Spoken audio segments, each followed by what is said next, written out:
Hey team, this is Grant David Collins and welcome to Basement Philanthropy, a place for people who do not want to wait until they're rich or retired to create meaning, impact, and connection with their time, talents, and money, regardless of the amount. On this episode, we're going to be talking about the power of transcendence and what it has to do with giving and philanthropy. So let's get started.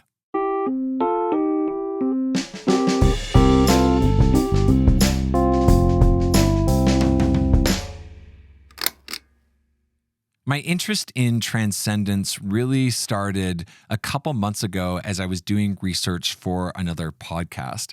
As part of this podcast research, I was looking through some different psychological frameworks that spoke into the concept of self-actualization.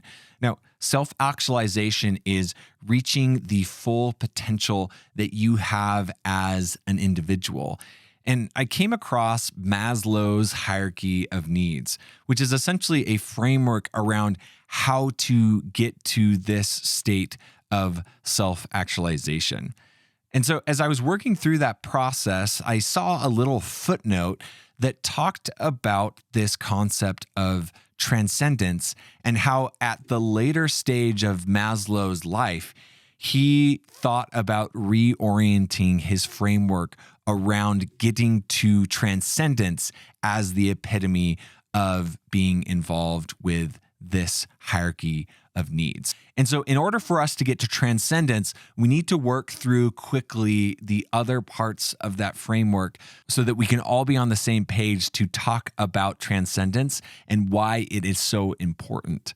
So if you can think of Maslow's hierarchy of needs as a pyramid, the first need or the bottom foundation need that Maslow says everyone needs in order to gain this transcendent or self-actualized state is that we need to have our psychological needs filled. These are biological requirements to us being a human, for us to live. Things like air, food, shelter, clothing, sleep, things that we need to survive. And once we have those things taken care of, we can then move on to safety, that we want to, as human beings, we want to experience order and predictability in our lives and control, and that comes after we have our psychological needs taken care of. After we have those needs taken care of and our safety needs taken care of, we can then move on to the need of love and belonging. This refers to the human condition of wanting to have interpersonal relationships that are emotional and connective.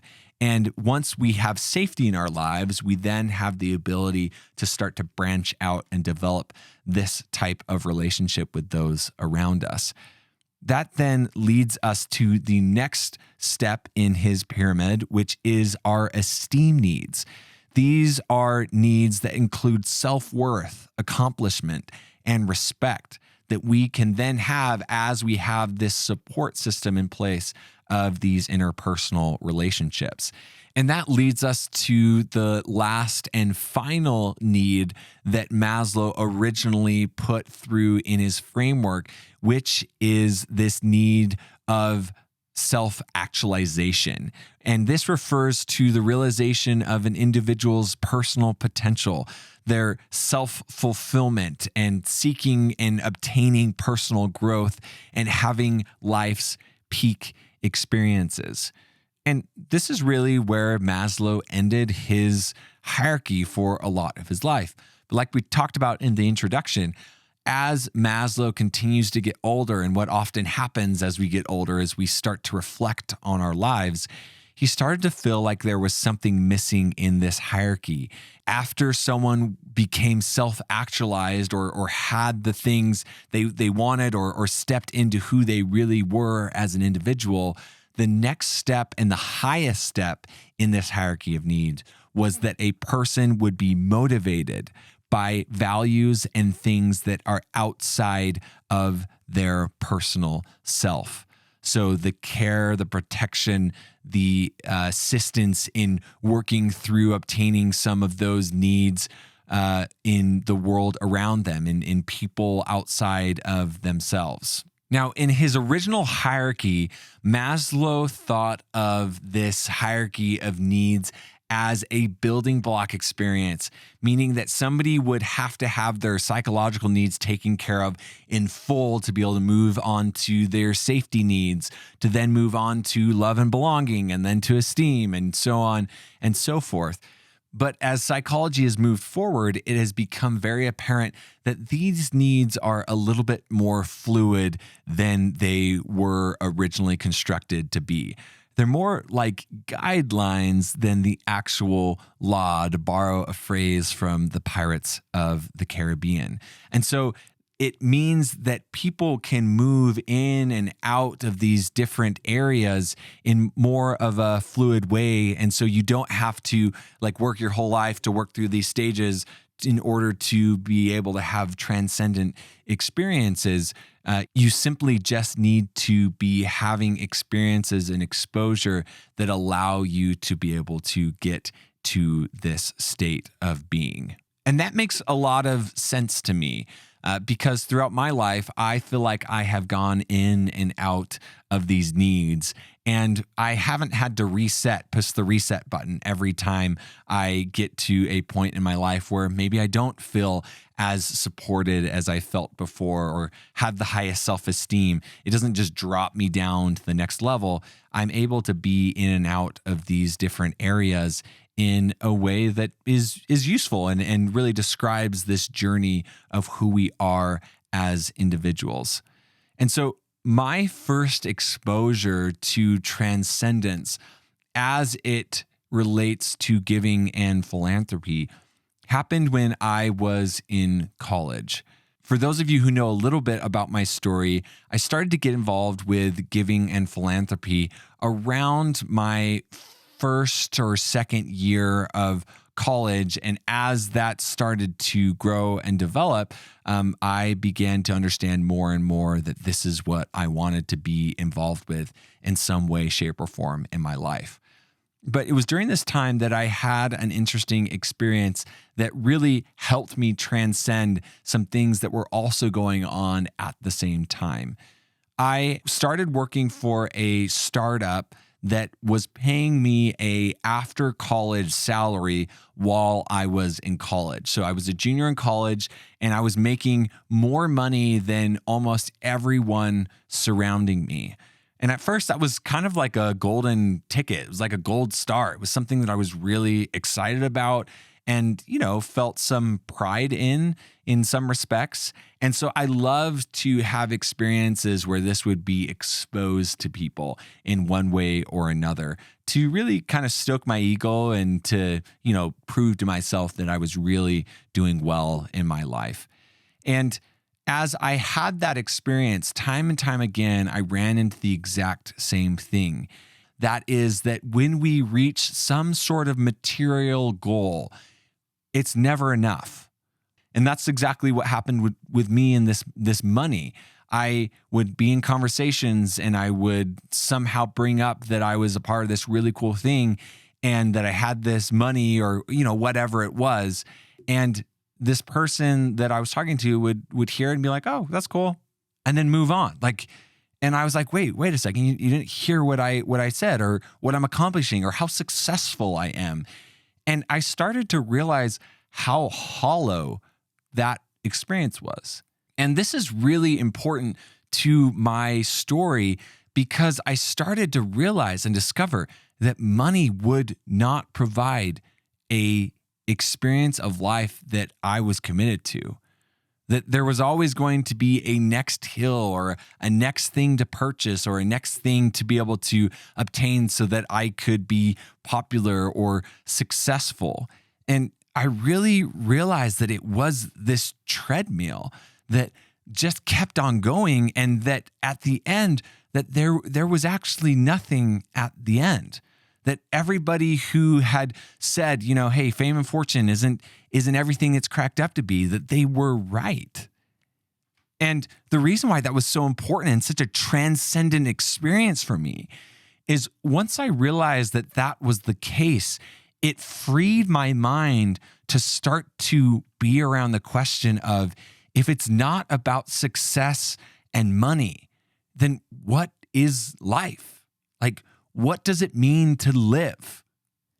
And that is when I started to put more of an emphasis on giving and philanthropy, and really what's brought us here to this podcast today. Now, what I want to make clear about this transcendent experience that I had in college is that this was not like the height of my transcendence. Like, it's not like I reached that and all of a sudden it was like, oh my gosh, like I have this thing now that I can just hold on to forever, and I will never have any personal desires or wants in my life to be respected or successful. No, like it started that thought process, and that has just continued throughout my life. And I would look at it more of like a percentage. Like when I was at that point, focusing on myself, I was doing a lot of that, like 80%.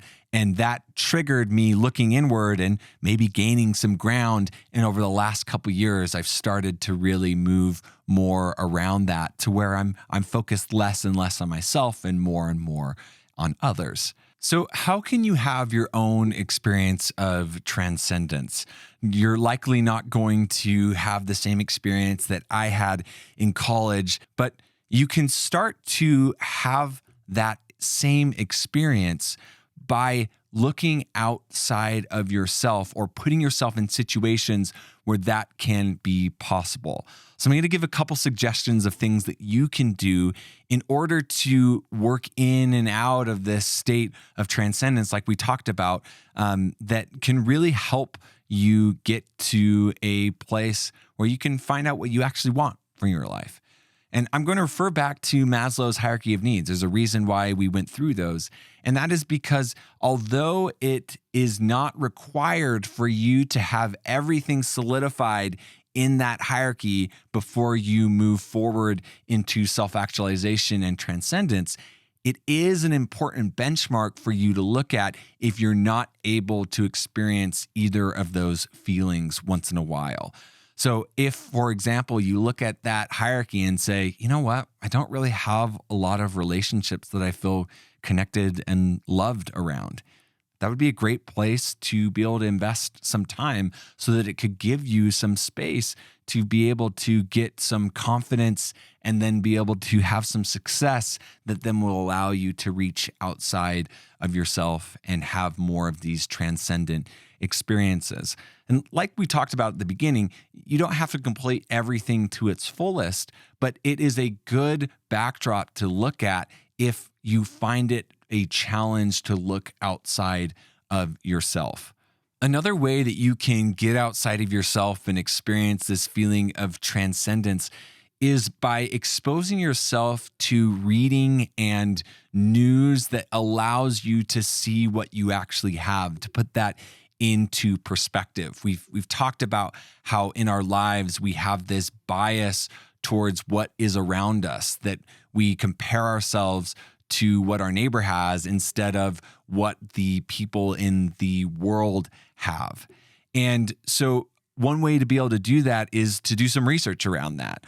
Or another way is to read books about people's experience outside of yours. I love the books that kind of focus on this psychology side of the equation. Books like A Man's Search for Meaning or A Hiding Place. These are challenging times that we went through as a world. And it helps you kind of pull back the curtain on your own life and say, you know what? Although my life has some challenges, it isn't really anything like this. And so I can find some space to be able to think about others. And the final suggestion that I have is that we look for ways to be able to put us in a place that we can have these experiences. And what I mean by that is looking for ways to be able to get involved in the world around you. So service projects, community organizations, nonprofits, researching and donating your money. These types of things catalyze us having these types of experiences because it opens us up to the world around us and allows us to see things from other people's perspectives. And that's what, in some ways, allows us to have this transcendent experience. I hope that if you aren't having an experience where you feel that way, or you have a desire to feel more of that, that it has been helpful to see my perspective on the feelings and the need of transcendence that we all really do have. It's one of the reasons why so many people, when they're asked what they want to be when they grow up, they just talk about, well, I want to help people. It's natural. It's within who we are as human beings. And there often just needs to be a little spark to really light that on fire. Well, team, that's it for me. Let's go out in the world and create good with the time, talents, and money that we all have, and see if we can get outside of ourselves together. Talk soon.